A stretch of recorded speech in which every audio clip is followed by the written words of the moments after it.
إبراهيم لولا علي وحنا لنا هاي شكرا ألف مرة سيدوا كان معلميتنا وحنا لنا هاي حنبليو تلقيو تفد ميل كستا يجوغا هذا تانا وحا إنو حيقا أستاذ فينا تربية وعربية سيدوا كان أستاذ زكري عمر حسين وحنا لنا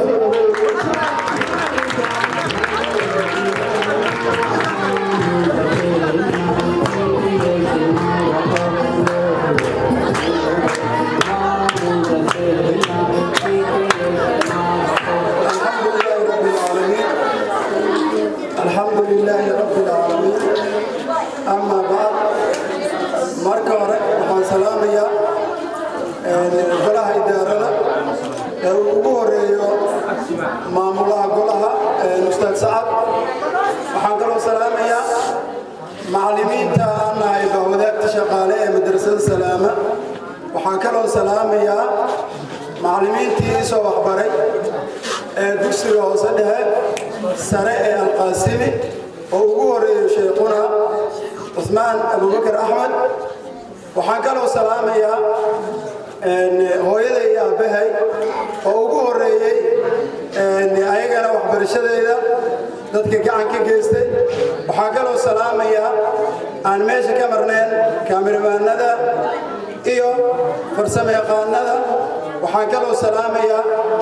أستاذ كي أستاذ شافعي oo ka socda iskuulka Simakood ahna maamulaha iskuulkaasi waxaan kaloo salaamayaa dhammaan marjarabta ka soo qayb gashay waxaan kaloo salaamayaa mid ka mid ah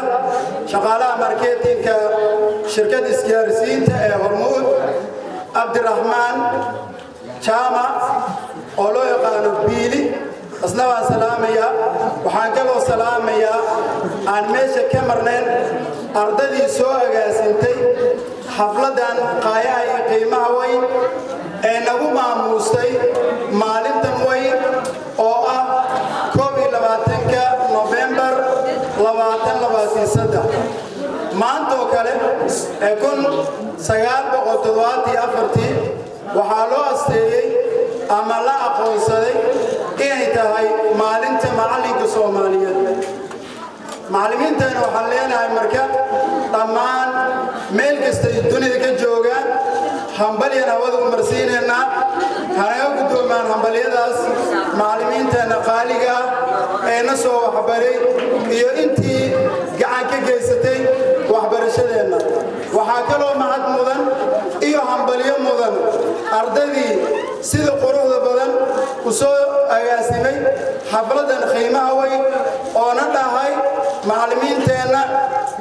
waan idin hambalyeynayna ayagana waxaan leenahay hambalyada waa idinka gudoonay idinkana naga gudooma waad mudan tihiin illa idin hambalyeeyo maalintan qaayaha iyo qiimaha mudanna way naga wada dhexaysaa waxaana idin leenahay hambalyo hadalkayga halkaa ayaan soo koobi doonaa wasalaamu calaykum waraxmatullaahi wabarakaatuh